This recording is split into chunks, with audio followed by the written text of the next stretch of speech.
कि 5 उंगली मिलाकर एक मजबूत पंजा बनता है और एकता में बहुत बल होता है। अलग अलग रहोगे तो टूट के बिखर जाओगे और एक साथ मिलजुल कर काम करोगे तो निखर जाओगे। क्या हाय गाइज, नमस्ते प्रणाम। मैं हूं आप सबका मित्र दीपक सिंह छपरहिया और आप देख रहे हैं डीके पिक्चर्स भोजपुरी। और आप सभी मित्रों का डीके पिक्चर्स भोजपुरी में स्वागत है दोस्तों। कि कोई नया पहना किधर जाऊं मैं, जियो मिलता है धोखा जिधर जाऊं मैं।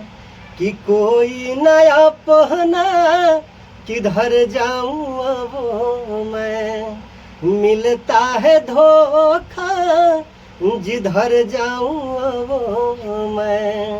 कि टूट गया हूँ लूट गया हूँ हम तो किसी के प्यार में, कि किसी के लिए अब जिंदा रहूं संसार में। है संसार क्या बात है, बहुत बढ़िया के लिए अब जिंदा रहूं संसार में। है संसार में। ये मेरा गाना यूट्यूब पे है, आप लोग सुन सकते हैं। एक गाना मेरा अभी लॉन्च हुआ है, अजबे समैया के गजबे अकेला। आप लोग को 2 मिनट में सुना दे रहे हैं। कि अजबे समैया के गजबे अकेला, जिए के यहाँ हवाया केला। अजबे समैया के गजबे अकेला, जिए के हवाया केला। जे कही अपन उहे बन जाई फरेबी, जे कही अपन उहे बन जाई फरेबी।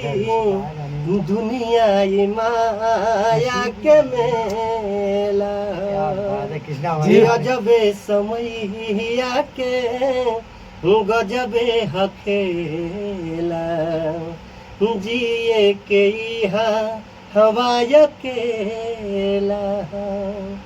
भाई लोग गाना भाई।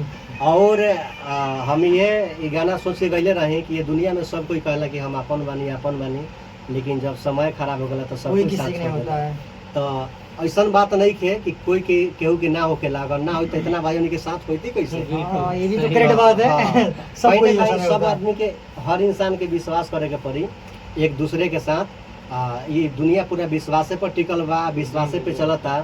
तो ये नहीं कह सकती कि दुनिया में केहू केहू के नहीं के, सब केहू सबके बा आ केहू केहू के नहीं के बा नहीं के। जिंदगी तय भाई 4 दिन के मेला बा, कि जिंदगी तय भाई 4 दिन के मेला बा। आ रहे के बा साथे साथे जाए के अकेला बा।